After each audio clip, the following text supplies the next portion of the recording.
I used to say in Dragon Ball a lot, like, oh, like this character fixes the game. And people used to get really mad about that. And the first character that made me feel like this character fixes the game, good old GT Goku, right? Now, maybe not so common of a character, but when he dropped, oh man, oh man. So this is like the last team I used in Season 2, right? I will break down the team and why I was like, this fixes the game. You have to step back and look at Dragon Ball as a game to understand what problems he solved. So I was having two really major issues. There's no anti-airs. I've talked about this a lot, about this game and just how they make games easier in general. The jumping options are good. So like floating around is really good. A lot of people have like air special moves they could use to move around the screen. This being really common, for example. Lots of ways you can vary your movement. Lots of off-screen stuff you can summon, and you have off-screen assists also. The trade-off, you don't have a lot of stuff to fight it. Like the individual characters aren't good at fighting these things. So one thing that helped out a lot is this assist. Okay, so this is GT Goku's A assist. So they have nerfed this assist a bunch of times since it's come out because it's a really strong tool. At that time, it was the only assist like this. You didn't have a lot of assists to anti-air with. Generally, what you could have, and this is a strategy that won Season 1, was a super dash called DP, and that's how you force them to the ground, and you can mix them at the same time. Which, by the way, wink wink, I have that on my team too. So I have this. Right, cool, bring them down like that. But even then, that involves you super dashing at them. With this, you could do it from far. Like, you don't have to be close. You can force them to be down and then take your turn that way. So you could do it from a safe space. You could do it in combination with like a key blast and just all these ways to just force them down because jumping was so strong. That's big thing number one. Big thing number two comes from how the game's knockdown works. So the defender has so many ways when they get knocked down to escape, to like wiggle their way out. So they can tech in the air, tech on the ground. You have a frame one parry in this game. It's called Reflect. So you can use this in combination with an assist to just swap a character out like that, which the opponent has to take into account. You can also sit on the ground like so and make safe jumps with and counterattack. Right. There's a lot of things the defender can do when they're knocked down, and the attacker can't totally discourage you from like lying on the ground and like varying how you get up. So GT Goku also fixes this problem. To really show how good this is, we have to dig up the YouTube and not use this version, because if we're saying the second big problem of the game is Oki, the way you fix this is this. I don't know how much people use this now, but when there's one character left, you can do snapback, but there's no one to snap, so you can extend like this, which of course benefits GT Goku. 1, 2, Spirit Bomb. This move is like a more than plus 100 knockdown, so you just have all the time in the world. I do this fake stateside setup to win. So this setup is really, really, really screwed up. So this is like one of the strongest types of mix-up opportunities you can have in Dragon Ball because of the positioning. So you can go same side low, same side overhead. You can do cross-up low.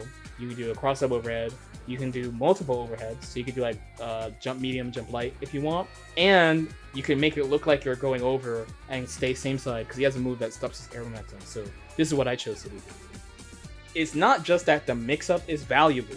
The combo that goes into it does a lot of damage. You don't need an assist to do this mix-up, which is very, very valuable, because normally a lot of your solutions around knockdown involve using an assist to protect you from the defender.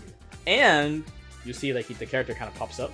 So you can combo off this. So if I had like more characters or more meter, I could choose to try to just dump more resource into this. But I go for Oki because Oki's going to kill. And they just have to take the Oki. And here he gets to combo off it by himself. Goku's coming back.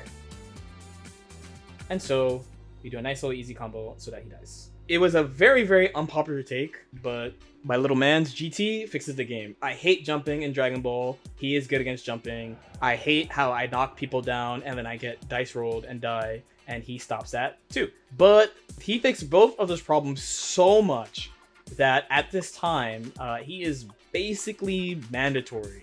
A more traditional definition of meta, if you're like, let's say like a TCG player or like a Pokemon player or something, he was basically required for a serious competitive team. So it's 16 people to qualify for Dragon Ball FighterZ Season 2 that year. I would assume out of the top 32 ranked players, probably like 28 people had a GT Goku.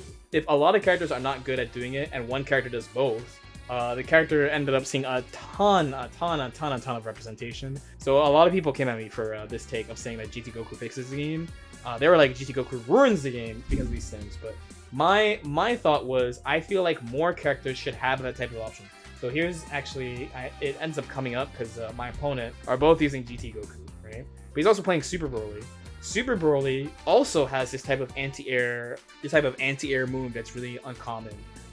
But his original assist was not that. They didn't give it to him as an assist originally. So I was like, man, it'd be really nice if more characters had it. Like you just had very few options for that type of neutral control, which made the game just really hard to play. But this is the first character where I was like, this character fixes the game.